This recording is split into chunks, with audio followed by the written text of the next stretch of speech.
友情大对决，好友出国爱吃高价餐，奢华消费你能接受吗？要一直吃米其林，那我觉得这些朋友也不用交了。自己去吃别的，不用破坏他们原本的行程。我可能会信贷，先讨论就好啊，你不用到现在。闺蜜完全没有心情，要我一个人去就好。女生说这种话就是说反话啊。去才快的，还拍照给他看。这款旅伴有够雷，真的让人超爆气！一天可以排5间咖啡厅，5间，到每一个餐厅呢，咖啡厅要换衣服。好对，不要再跟他去了。前面几天的行程就把他的带去的钱几乎都快花完了，后面每一天的每一餐，他都变得理所当然的要我们请他。他不能去信贷吗？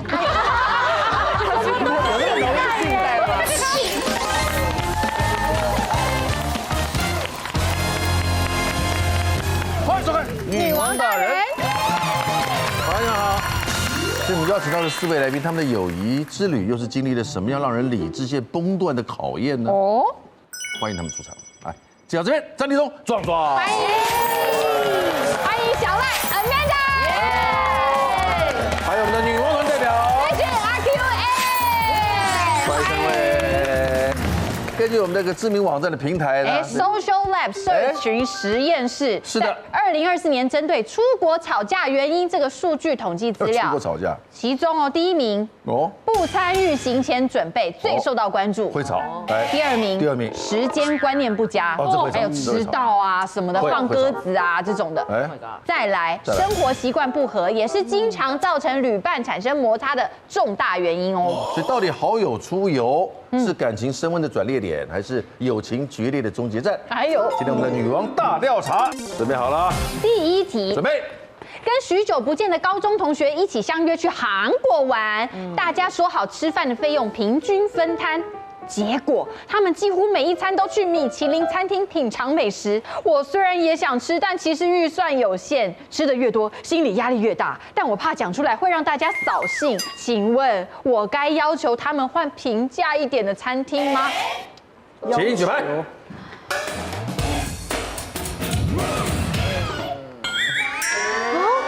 要了。哇，你们2个真的很你们有自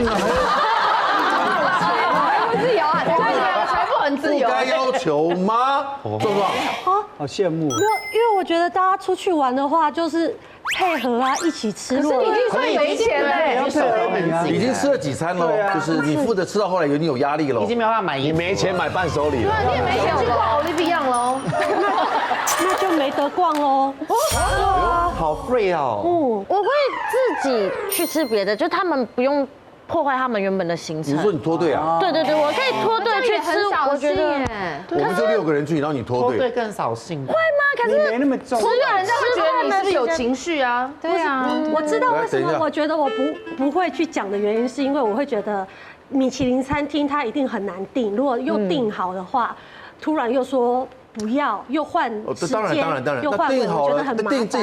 订这个动作，难道不需要先讨论吗？对啊。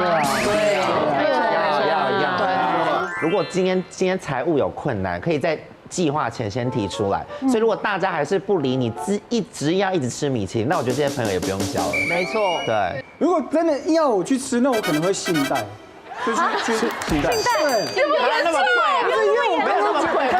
其实没有，我刚听你们讲之后，我一开始觉得我没那么重要，我可以跟他一样去吃，自己去吃别的地方。可是既然大家都觉得我这么重要的话，我那么受欢迎的话，那我就得配合大家。你确定？你有开口问他们说你们觉得我很重要？他们大概是听到谁说你很受欢迎？他们说，如果我不去的话，会影响整个团队的情绪啊。所以先讨论就好啊，你不用到现在。我会提出像飞君那个方法，说那我自己去吃别的，你们去吃。如果他们真的没办法，一定要我去吃的话，那我就信贷。我是不会去信贷了。应该吧？我们出去玩，基本上那这个应该都是事先安排好的。对，这样安排好了，大家就应该会在出国前就知道，马上在出国前就可以反映说，哇，那每天吃米其林一个人那多少钱呢？每一餐大概就4800吧。对，4800，还要算一个人酒钱呢4800，哇，算出来每一餐都5000块的话，5天下来随便吃就2万5了，哎，对不对？对啊。这绝对是个压力嘛。来，我们的下一题。下一题，我跟闺蜜一起去大阪玩，本来超期待行程，结果第一天晚上，她突然发现她男友趁她出国跑去找前女友，整个情绪大崩溃。原本计划隔天要去环球影城，晚上要去吃乌台小吃，结果闺蜜完全没有心情，只想待在饭店，不想出门，要我一个人去就好。请问，我该一个人出去玩，把她留在饭店吗？你该一个人出去玩，把他留在饭店吗？怎么这么无情？哎呦，哇，超过半数。我会想办法把他劝出去，就比如说我会跟他说，其实你这样待在房间会打昏拖着走的。之类的，或者灌几杯酒把他拖出去。没有，我就跟他讲说，待在房间你会更不开心，因为我觉得我蛮会说服人的。那如果坚持就是不，他死活就是不出去了，那他就自己在饭店。对，因为我觉得今天出国没有要处理你的情绪，我第一天已经陪你了，如果第2天还要这样，我没有办法。 OK， 合理。对啊，如果像劝不通，我真的，因为我们真的有付那些钱。而且是他说我一个人去玩没关系，对，你有讲出这句话吗？可是你知道女生说这种话就是说反话，就是有关系。我一个人在这边，你去看看啊。我还拍照给他看。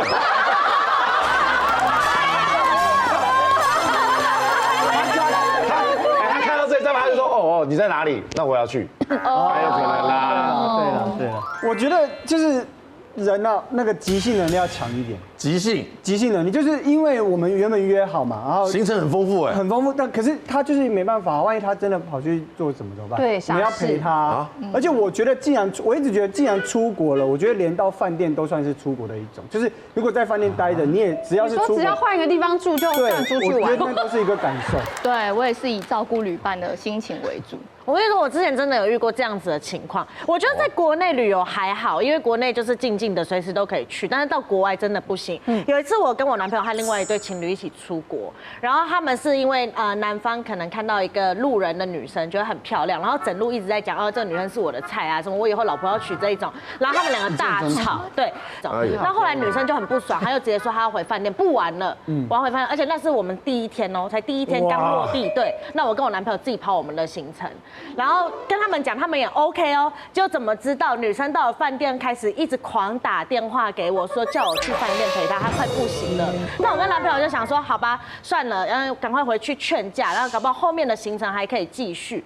结果呢，没到饭店没事，到了饭店他们竟然要求我们换房，就等于变成我跟女生睡一间，然后我男朋友跟她男朋友睡一间，对，然后这样就算了。世界大变了。对，一整天那个女生都一直在哭，然后晚上还要我就是一直陪她喝酒，然后她男朋友也是要我男朋友陪她去附近的那种酒吧 pub 喝酒，然后原本以为就是1、2天就结束，没有，我们去7天6夜。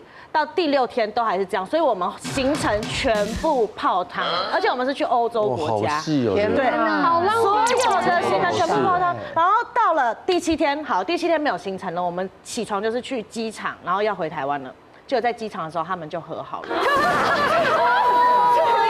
乱了吧？我们7天6夜，现在还在一起吗？他们就还在一起。太幽默了，他应该还你一次这个行程的。我们不要再跟他去了。看来那一对情侣朋友应该也是你的好朋友。对，而且他们现在还结婚喽，他们就在结婚了。好荒谬。那他们有没有为这个事情跟你道歉？回来之后有啦，但是就是请我们吃一顿饭啊，这个就这样。可能请一顿饭就可以？我的心里是，我们是去欧洲哎，不是泸州哎。对，泸州。阿曼达，你也是会陪伴的人。我会先陪伴，但其实我举差最主要原因是我不敢一个人出去玩。你不像这种人，我是没有办法独旅的人。怎么可能？你不像哎，对，你超级独立的脸。我超级没有。你感觉你可以自己出去生活，他头上已经有蛋筒了。妹子是怎么样的妹子？他可以自己玩得很开心的那种人，很独立啦，很独立，因为长得很独立。我长得很独立，但我内心超级不独立的，我没有办法。那好，那如果多一个情况，就是这个时候你发现有一个台湾的朋友，他刚好也在，我就立刻出去了。不是在哪？我现在立刻找你。那你这个差举得很心虚啊。所以我刚刚就很犹豫啊，我只是因为我们不敢自己出去而已啊，谁要理他？我就讨厌。其实我刚刚也很为难，对啊，我很为难，因为我们能够约好一起出来玩，一定有一定程度的依赖跟喜欢。我就是喜欢你这个人呢，所以一起出来玩，你都搞这个，情绪还是要找到出口，对，你不能只是选择这样子搞，对了，对了，哦，合理了。大家基本上下周还算正常，蛮好的。最后一题了，来，跟大学好友出国玩，我突然发现他每天早上都要保养化妆1个半小时，然后他又有赖床的习惯，害我们原本想要去排的早餐名店，天天都赶不上。请问这样的旅伴行为，你能接受吗？快要达成共识了，请举牌。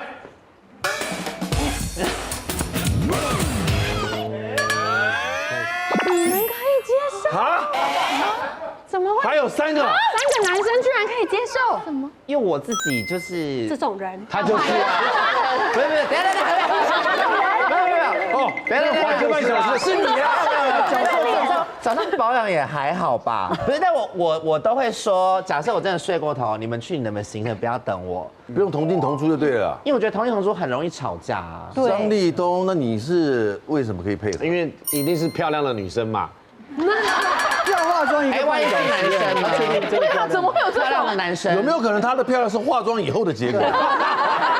至少我们看到是好的成果啊，也是，对吧？那我是觉得啦，当然这个行为是不可取的。可是一个团体之中哦，一个旅行一定会有这种人，然后呢，可能是化妆耽误的，或者有那种很爱拖拖拉拉的，然后他的拖拖跟拉拉是分开的。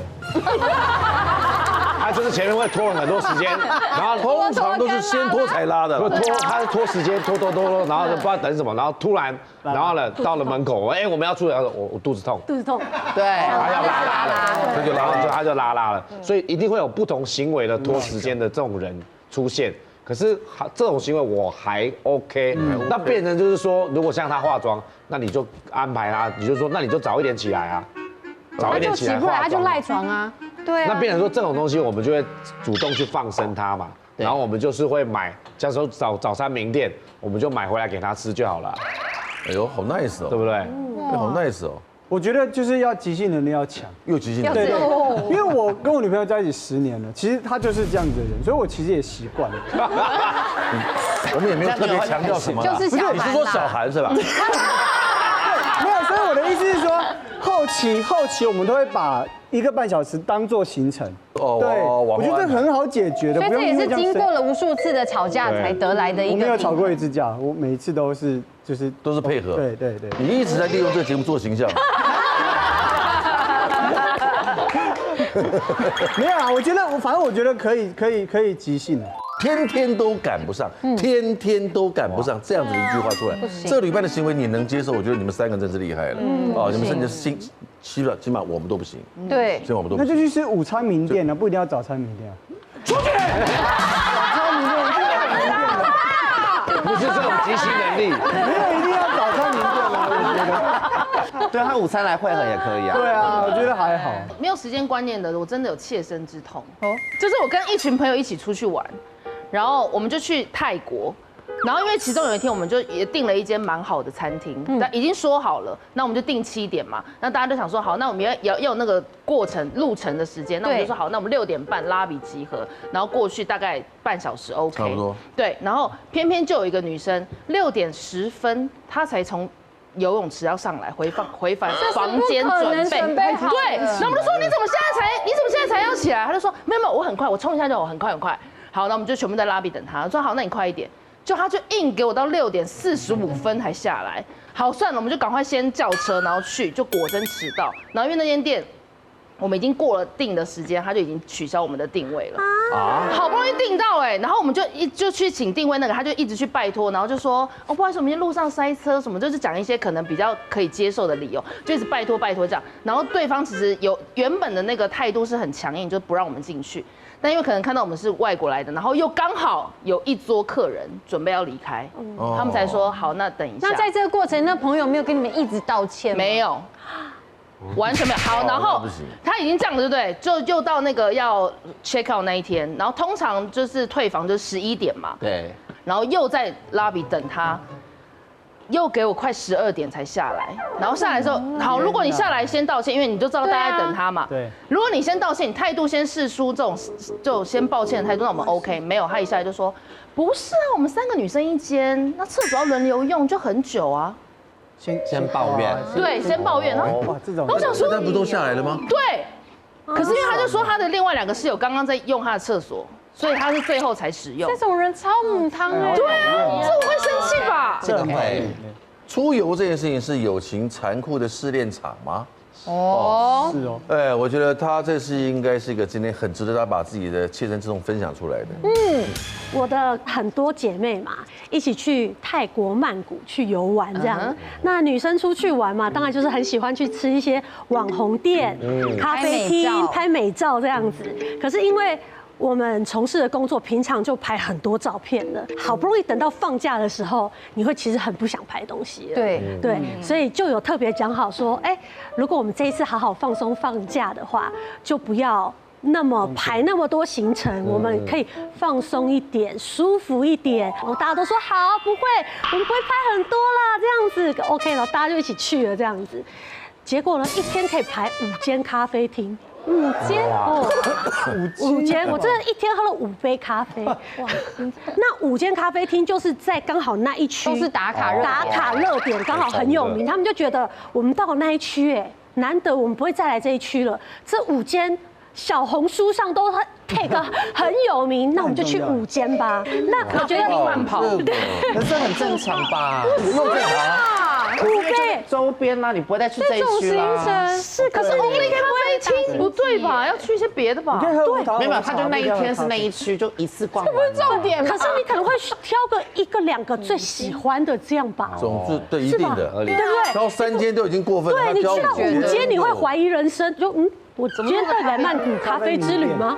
对啊，对不对？然后到每一个餐厅呢，咖啡厅要换衣服。Jesco 对，等于说我们5间咖啡厅5套衣服，有很多素材可以拍，有很多素材。5套 Jesco。 哎呦我的天哪！他没有要你们配合吧？希望大家色系统一。好烦。所以你们也带衣服去换？我是没有，我就是充当一个人形脚架的一个部分。哦，帮忙拍摄。对，帮忙拍摄。起码一间也要待1个半小时吧？这样5间就7个半小时没了。一个大白天就没了，对不对？一个大白天就没了。旅伴别选大街人，超不自由，好痛苦。我那个家人朋友，他就是想说，所有行程都他排，每一个行程他都已经算好，甚至连上厕所，然后拍照的行程。我们出去玩的时候说，哇，好漂亮哦，然后要拍照，他说等一下，现在还不是拍照时间，眼睛先看，时间到了，好拍照。好，要上厕所也是，我说我现在很想尿，膀胱还没有哦，还有拉肚子，真的好痛苦，因为我们是自由行，可是搞得好像有一个导游一样。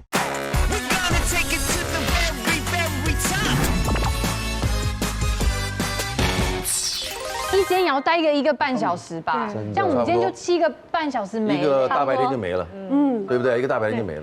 后面饭还吃得下，不会吧？就会嘻嘻哈哈，大家都很亢奋吧？亢奋。咖啡因。对，每个都很有精神，好棒！超有精神，咖啡机。下一个，越拍越好。而且是个别要合照，合照完要是不是穿蓝色衣服那个？合照完要独照，独照完要意向照。左边那个知道了吧？很明显，很多张的那个，对。我觉得拍照，大家女生都非常爱拍照，就会在一些景点拍照。OK，有一次我就跟我一个朋友出国，我就是一直充当他的人体脚架之外呢，我们不是就会在一些比如说东京铁塔、环球影城那种大 logo 照片前面拍照，他就会先说，那你帮我拍，我说好，拍完之后我就说，那可以换你帮我拍吗？他就说不要，这样我们就撞景了。我就会跟你拍一样的照片，只是景一样不行。只有他可以，我超气，我就说，东京铁塔前面有什么好撞景？他就说，那你要找其他角度，我不要就是这个角度，你跟我一样，我不要。对，不好意思，超级气。然后我就说，可是这样很麻烦，因为我们还要走到另外一边去找另外一个东京铁塔再拍。我说不行啦，我就你帮我拍几张，然后他就这样，然后就走了。超级过分。这也以后不要再出去了吧？这种人会让你变成拒绝往来户的局，绝对啊，自己输的要命哎，绝对吧？独立啊，关系独立吧，人格问题心态有问题。超级超级。 selfish，快把他 Q 来。好，我开始了吗？对。你要等 Q， 你要等 Q 的，是不是？好来，来，准备。他最难忘不爽的是 我觉得跟 J 人出去真的是很痛苦。 J 人，因为我觉得 J 人的即兴能力真的太差了。让有些不知道 J 人的解释，什么叫 J 人？就是他很习惯把所有事情都排行程，计划，我也是 J 人哎，所有事情都计划型人格。对，但我觉得有些已经成熟的 J 人已经那就 OK， 可是有些即兴能力太差的，就是像我之前出去玩，我那个 J 人朋友，他就是想说所有行程都他排。 我们讲说，那也刚好，他喜欢排，我也懒得排，那就让他排。排完之后开始噩梦来了，就是我们开始出去玩的时候，他每一个行程他都已经算好，甚至连上厕所，然后拍照的行程。我们出去玩的时候说，哇，好漂亮哦，然后要拍照，他说等一下，现在不是拍照时间，眼睛先看，看完了时间还没到，真的。 他说你要先观赏，不能永远排这么精准。对，然后时间到了，好拍照，好要上厕所也是。我说我现在很想尿，膀胱还没有哦，还没有。可是他又是那种，我们如果要求他，好像他也会答应，可是他就会宕机。我说我真的很想尿，真的很想尿。他说要尿好了，可是等一下，那你等一下尿尿时间怎么办？那等一下，我想一下。 他就是现在如果先尿，那待会尿的时候怎么办？那时间到了，尿的时间怎么办？尿的时间到了，你就没尿喽。哦，是你先把它尿掉，你不能怪我。对啊，那等下会有个空拍，你们不能怪我，等下会有个空档，不能拉肚子。只好整个行程都配合他，可是我们是真的好痛苦，因为我们是自由行，可是搞得好像有一个导游一样，好没自由，好痛苦，没自由行。好，这人飞行笑那么开心干什么？这人还没这样吧？你还不你是能理解，你能理解对不对？我能理解，但是我虽然是大 J 人，我没有这么的夸张，太荒谬了，真的很可怕。我也是，因为是 J 人嘛，我也是那种习惯出去玩之前会安排好行程的。然后我会每一个行程都会征求所有一起要出去玩的人的意见，大家都 OK 我才会排。因为我们之前有一次去日本，那其中有一天是安排比较稍微价位贵一点点的烧肉店。那我有一个朋友，他是他非常爱购物，所以呢，他在前面几天的行程就把他的带去的钱几乎都快花完了。对，然后他当下其实我们要去吃的时候，他有讲说，那不然你们去吃，那我自己附近超商随便吃。那其实我们也觉得 OK， 就是如果你 OK， 我们就 OK， 反正我们都定了，因为那个餐厅其实真的蛮难订的。讲完，我们 OK 啊，结果他一转身就直接回头，就是有你们这种人啦，出国只吃好料啦。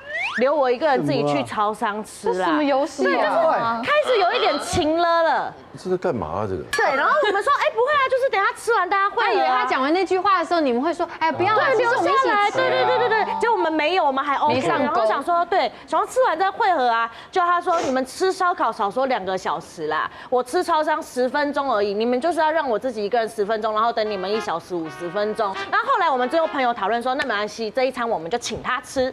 他不能跟你们借钱吗？他不能去信贷吗？有那么容易信贷吗？他也可以贷出来哦。信贷是马上可以通过的，等一下，不要那么快。你在日本有那么对钱有这么了解？一个方法嘛，一个方法。你们后来说要帮他 share， 对不对？对，一起请他。对，一起请他吃。然后因为他也没有提出可以借钱的这个问题，所以我们就想说没差，我们这一餐请他，我们大家平分。对，然后请他之后，好，后面每一天的每一餐。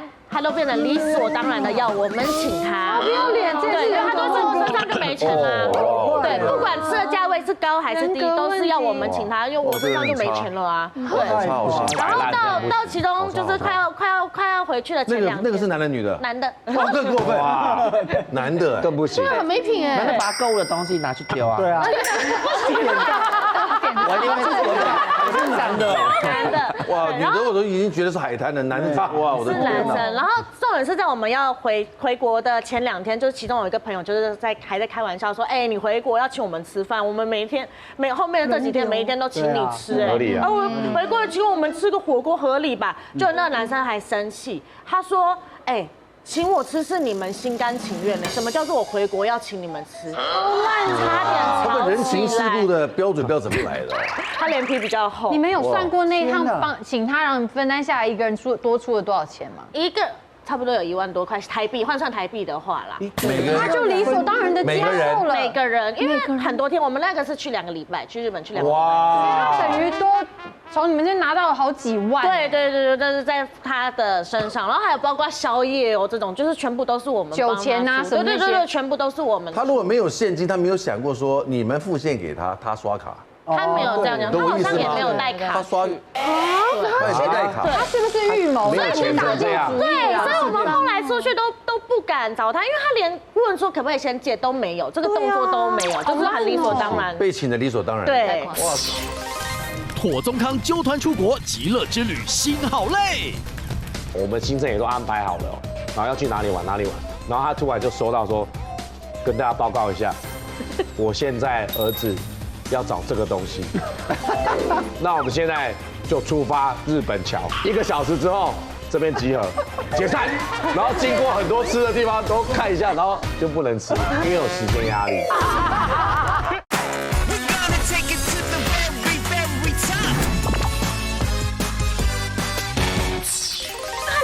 问说可不可以先借都没有，这个动作都没有，就是很理所当然。被请的理所当然。对，哇，这个人好可怕哦。太夸张。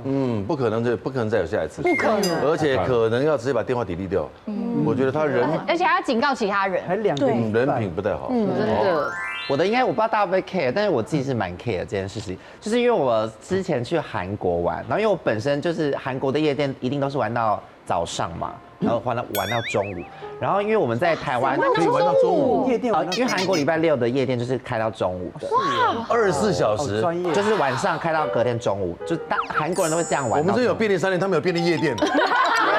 就是礼拜6，这礼拜6，可是24小时的，其他的夜店就是可能礼拜5就开到早上8点这样。哇，也很久。对，可是我想说，大家在台湾都是这样玩，我们可能都可以玩到4点、5点之类的。然后那一次我们去就是主打就是要去喝酒，跟是去夜店玩。结果因为我们年龄有一点小落差，就可能5、6岁，比我大5、6岁之类。结果我们去夜店玩的时候，就每一天都到2点。他们就说好累哦，好想回去休息。的确，我们这年纪就是差不多，然后合理。然后因为我一个人体力太好了，然后我就说你们要走，那我一个人留在这里玩吗？他们说好，那你自己在这边玩。我就一个人玩到8点。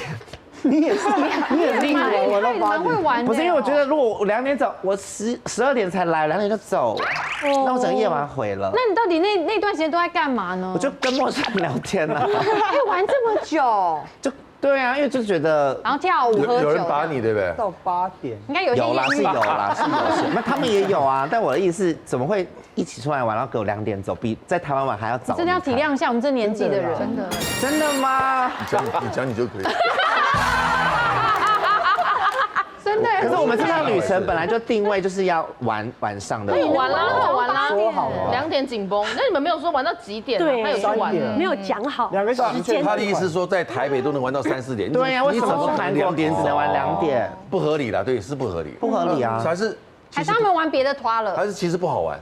好好玩。就只有你有收获吧？对，会不会只有你有收获？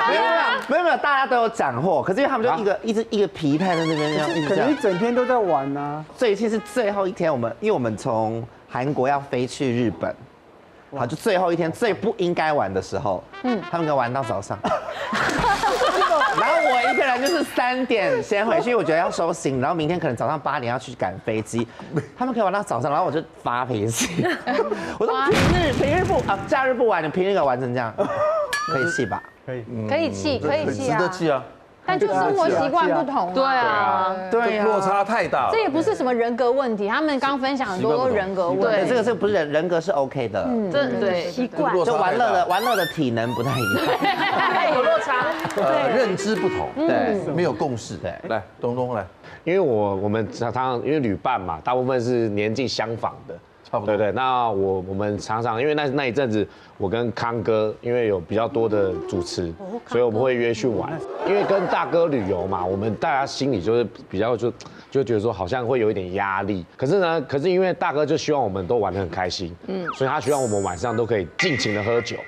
而且要喝到他看得到的，就是我们是要喝的是你的杯子，他不会，服务生不能带走了，服务生不能收走，还要放，还要看，每个人要像大胃王比赛那种，你现在第7杯了，然后他就说，纳豆你现在才第5杯，然后我们那时候叫比赛，然后大家都喝得很，纳豆医生。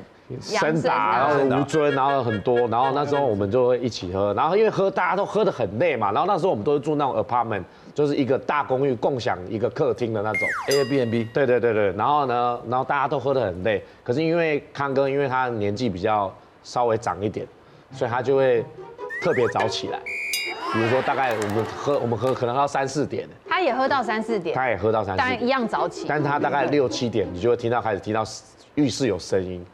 就会开始听到shower的声音，体力怎么那么好？然后再听到刷牙的声音，然后再来就听到吹风机的声音，然后吹风机，我想说他这个头也没有特别难吹，他就给我吹半个小时，然后这个是什么意思啊？他暗示你们该起床了。然后这时候呢，因为我比较精明一点，我就第一个会先起来，然后就赶快去刷牙，赶快弄，然后我们就像那个当兵一样。我做完了嘛，我要去叫下一个，我就说纳豆起来了，然后我们就这样子交接，然后整个很像在行军呐，我们有点像行军，然后压力会比较大，然后重点是我们就像部队一样，我们有时候会接到特别任务哦，因为康哥他很爱小孩。然后他的小孩很喜欢那种，比如说像那个玩具啊、模型啊、公仔。然后我就记得我们有一次就是在早上，我们行程也都安排好了，然后要去哪里玩，然后他突然就收到说，跟大家报告一下，我现在儿子要找这个东西，就像宣布任务哦。原地解散。然后我记得是一个节目是不是像甲虫，你知道吗？甲虫的幼虫呢，然后它是一个扭蛋，然后那时候在那个外国小孩子界非常红，然后呢他就说这个好，那我们现在就出发日本桥，因为我们在大阪嘛，日本桥是那个玩具最多的地方。然后我们就早餐都没吃哦，我本来要吃早餐了，然后就降落了，就直接在日本桥，然后他就开始说好，现在呢，纳豆跟立东你们一队，然后呢，吴尊、森达你们这一队，然后说1个小时之后这边集合，解散，然后我们就解散什么？然后我们日本桥跟我不熟，很大那个地方很大，然后我们就开始这样。你们在录节目吧？对，对比是节目吗？不是啊，不是节目，不是真的，不是，我们就真的去找那个甲虫，有找到吧？对，真的很难找，因为有的是因为那个很热门，有的时候有找到那个店有，可是问题是他卖完了，要调，那就没办法，我们一定要找到现货的东西。他在哪里？他呢？他就在指挥中心啊。就在咖啡厅这样子回报。超怪旅伴做瞎事，一起出游好崩溃。我们就一起去个酒吧，然后去完之后，他就一直狂灌自己酒，想说自己追自己追自己哦，一直喝。啊，我跟你讲，好干嘛？好难得哦。不会喝是不是？好，你喝啊。抢我不敢。真的有可能是神经病。真的，他真的很疯。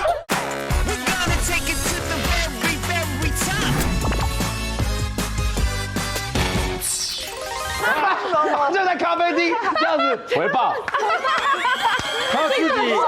他自己没有找一个人变成另外一条路线吗？他没找啊，他总是他没有找另外一条路线。没有，他说他一个人在这边做，那不然大家会合会不知道去哪里。我就记得那个森达他们先找到了，然后我就想说哇完蛋了，然后他们说立东这边呢，找到了，然后我就说赶快，然后我们就要一直找，然后重点是因为我们在这个大阪还是算有点知名度啦，有一些观光客会认出我们哦。然后呢，他就说，那是立东跟纳豆吗？他说他们看起来很可怜，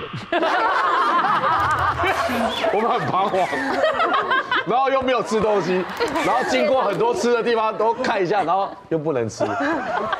你就买的、吃的、走的看去找就行了。不行，因为有时间压力。对方已经完成，另一队已经完成任务，完成任务就赶快去我那一间啊！没有，他会处罚吗？就是一定要他要买到那几只，那整套要收集好嘛。整套的。这种临时改变行程，要大家帮忙买东西，这样的旅伴你能接受吗？请举牌。人吗？好像蛮有趣的。你要先看那个东西麻不麻烦啊？对呀。你觉得这一集妥中康会看得到的？可以啦，大哥是对的。不能接受哈？不行哎，不能接受，因为我觉得你要买就是要做功课啊。对。叫你买东西的是妥中康，或者是就是我嘞，然后去啊。一定去啊！好有趣耶！很有趣的，出国上面我去第一个跑，我也去啊。这个东西，那只能去了。好真实哦，这也太真实了。都听出来了，臭脸，太臭了，真去啊！最不能接受的就是明明已经讲好了，因为我们就那时候是一起去日本，然后我们就因为5、6个朋友一起，所以我们就先设了一个群组。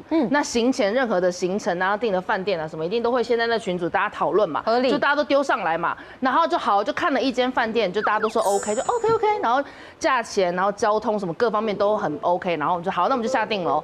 然后定了之后一到，然后就有人一开门就说。哈，这饭店也太小了吧？那房间能不能小？哈，这个行李箱打不开，然后打开窗户就，哈，这根本没有 view。不是啊，那日本就这样啊。不是东京嘛？东京对，那不是那好，那我这时候还没有气，我想说他可能不了解日本的那个饭店的生态，大部分都小的。对，那因为他可能照片会有一些落差，就可能看起来很大，广角或什么现场确实就长这样。OK， 我先不气，但只是觉得好烦哦，不是已经就看过了吗？那你也都 OK， 为什么到现场还要有那种就是还要抱怨这样？好，结果。之后呢，我们有一天去逛街，然后逛街完，我们就说，那要吃什么？然后大家又开始找附近的店家，然后可能看一些几星好评的，然后就丢上来，这样各种。好，我们就选了一间，就说，这间很不错，评价也 OK， 看起来蛮好吃的，大家都看过喽，大家都说 OK， 好哎。然后我也是特别看那个人哦，他也说 OK 没问题，我觉得我可以。好，我说那你也 OK 了，好，那我们就去。一去之后一坐下，菜单一打开。哈，这是定时的，那外面那么冷，我想喝一些汤水，我想要喝热的汤。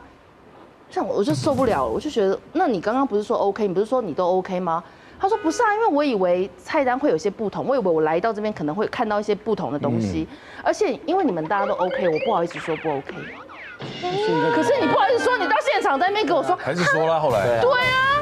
可一直抱怨的人真的很扫兴哎。对，那你就先讲，你想要喝汤水，好啊，那我们就可以早点。该讲好就好。对啊，我就是跟一个朋友很长，之前就是在台湾，我就知道他是一个蛮爱喝酒跟追酒，但我自己就也蛮爱喝，所以就觉得 OK 这样。自己也爱喝是不是？对，就觉得大家喝得开心就 OK。然后我们就第一次一起出国，然后一起出国我们就去一个酒吧，吃完晚餐之后。女生，对，我们就一起去个酒吧，然后去完之后，他就一直狂灌自己酒，就是一直狂喝，然后一直追酒。我想说自己追自己酒，自己追自己哦，一直喝。啊，我自己追自己，干嘛？好难得哦。不会喝是不是？好，你喝啊。你叫我不敢。你就讲话吗？不用你好厉害哦，可以说话，好强哦，一杯的对。你今天很像很厉害啊。说干就干，对不对？你能干2杯，我就不相信我做不到。这个有没有可能是神经病？真的很疯。好强哦！自己把自己灌醉。我想说他是有什么烦恼，我想说他没关系，陪他喝这样。喝完之后，我就已经感觉他已经开始胡言乱语，就有一点不太行了。啊，我就觉得我们两个女生在外地，你知道不是在台湾，就有一点点危险。然后旁边就也还蛮多男生什么的，就开始想要跟我们搭话，我就觉得好像开始有点危险。我说，哎，那我们要不要再喝一下？对，再喝一下我们就差不多回家了。就他又开始狂灌自己，我真的是，我想说好，我再陪。是不是就想要被？我有在制造机会，对我有在想。我觉得是，给别人制造机会。但我就在想说，哎，可是他是我的朋友，我总不可能把他丢给其他人，或是因为你真的不知道外国那些男生说不定是连续杀人魔什么超恐怖的。然后我就想说，不行，我一定要把他带回饭店。然后我就连续杀人魔很恐怖。然后我可能影集看太多，然后我就死扛，然后把他扛上计程车，我整个脚还扭到。然后我就把他扛上计程车之后，更夸张的事情在后面，我就把他，因为他就可能很想吐，所以我就把他要准备扛到饭店，他就因为房卡在他那边，他就一逼了房卡之后呢，他就自己把门关上了。然后把我锁在外面，对，他就自己进去，然后把我锁在外面。然后我就想说，发生了什么事情？我这样敲门，然后我就听到他就是把那个安全锁这样咔咔，然后锁上的声音，因为我在外面，我就听到那个声音。我想说他该不会把安全锁锁上吧？我就一直疯狂敲门，然后打电话给他，打 LINE 给他，他都不接。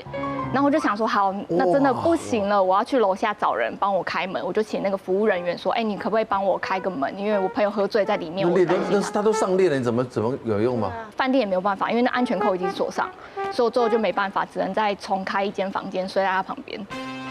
会不会他觉得你毁掉他这一天的行程，他想被带走？生气哦。可是隔天有跟他澄清这件事吗？我有。记得多少？张立东出游出大包，让妥宗康下封杀令。说啊你今天生日，那明天要飞哦，啊你今天不要喝太多。然后我说 OK 啦，我就说不会不会。然后结果不会，果然是不可能不喝嘛。然后呢，他就打电话给我，没接。康哥不是气死了。然后他就在群组上面讲说，我要他从此消失在演艺圈。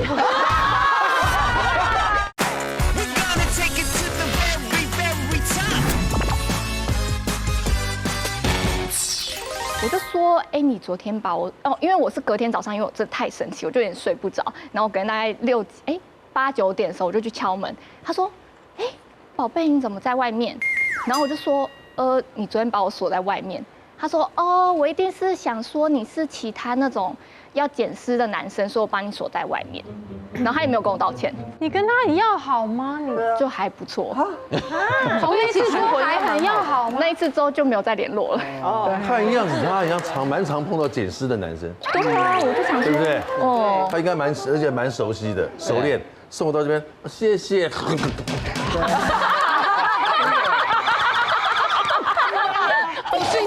休想。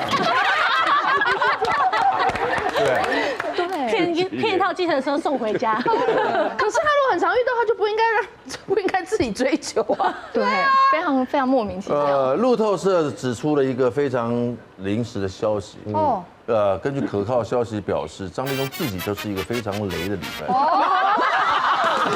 而且妥宗康曾经跟我讲说，他有好几次想杀了你。有啦，这一次这个承认都不长，但我有出现过，我有出过包啦。记得那一次是康哥就说，因为刚好我们要出的那个日期刚好是我生日，所以他们说那这一趟就等于是帮立东庆生了。哇！然后呢，我们要出发的前一天，我们有一起录影，然后康哥就说，啊你今天生日，那明天要飞哦，啊你今天不要喝太多。然后我说 OK 啦，我就说不会了，然后结果不会，果然是不可能不喝嘛。然后我就真的喝了，好像喝了太多了。然后我们有个群组，早上的时候呢，康哥就会发那个叮咛嘛，说那我们等一下要去机场集合了哦。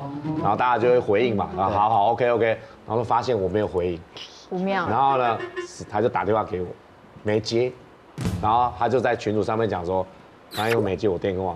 他一定是把我的话当耳边风。他如果真的没有上飞机，我要他从此消失在演艺圈。然后我那个群组有很多人嘛，然后刚好那时候，因为我那时候是还租房子，明明要过生日，结果是过忌日，变往生日。然后呢，刚好那时候豆哥纳豆他住我家附近，他就一个人哦，然后就冲来我家，因为我家是顶楼加盖，他还真的跑到顶楼加盖，然后按电铃，我妹出来接的，我妹出来回应，然后我妹走路还一跛一跛的，然后他就问我妹说：“哎，你怎么了？”他说：“我哥就昨天喝得太开，他说我不想回家。”然后我就推我妹，然后我妹就扭到脚，然后所以好，那就是纳豆就赶快把我叫醒。叫醒之后呢，因为我家那时候租的楼下是菜市场那时候早上大概6、7点，很多人最多的时候，然后就看到我跟纳豆在早上6、7点的菜市场全部都是人哦，然后呢就跟大家讲说，赶快，走开，你赶飞机，不然他被杀掉。然后旁边有人说，哎，他在拍电影是不是？他们在拍电影吧？然后我们就这样一路这样杀，然后杀去机场，然后杀去机场的时候，好险就赶上了就还 OK。这时候你都还没清醒。我是吓死啊，因为我的行李箱是空的啊，我根本我没有收东西啊，我只有带护照，然后就这样就去了，然后他说你死定了，你那边骂爆，然后我说 OK， 然后就行李箱是空的，因为根本忘记收啦，因为我以为我会收，然后他人有出现就了不起了，你好雷，然后人会出现，对不对？那来了，那我就想说平安上飞机，然后呢到了日本之后呢，因为要过海关嘛，因为我酒气很重，然后呢刚好我余光飘到。我后面那个是医生，因为医生的面相看起来是医生，不是医生哦。医生的面相看起来有点，就国外人不知道以为他是吸毒的。啊，我又看起来我酒气很重，然后我们2个刚好在旁边，然后呢，他那个日本的那个海关说来，你们2个来，然后我们就被叫去小房间，然后1个小时。康哥不是气死了？对，然后那时候机场接送就等了我们1个小时嘛，因为我们中午又有订那个很厉害的餐厅，那个很厉害的餐厅通常要预付，对，然后因为我们迟到嘛，所以那个钱就飞了。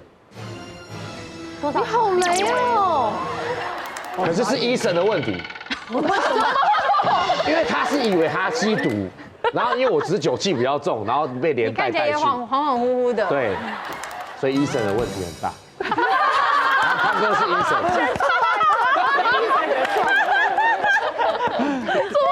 我们刚刚听了什么？太荒谬了吧！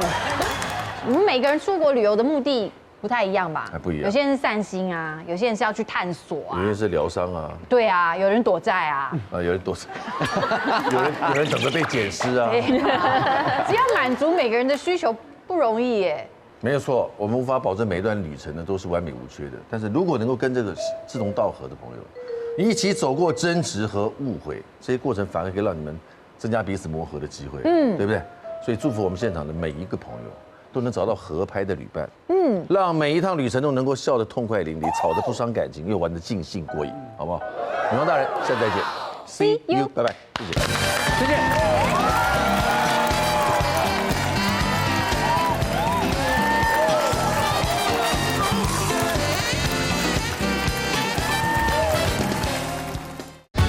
未来中文台 YouTube 频道，开启小铃铛就可以看到最新的女王大人哦。特别感谢桂格植物蛋白燕麦奶。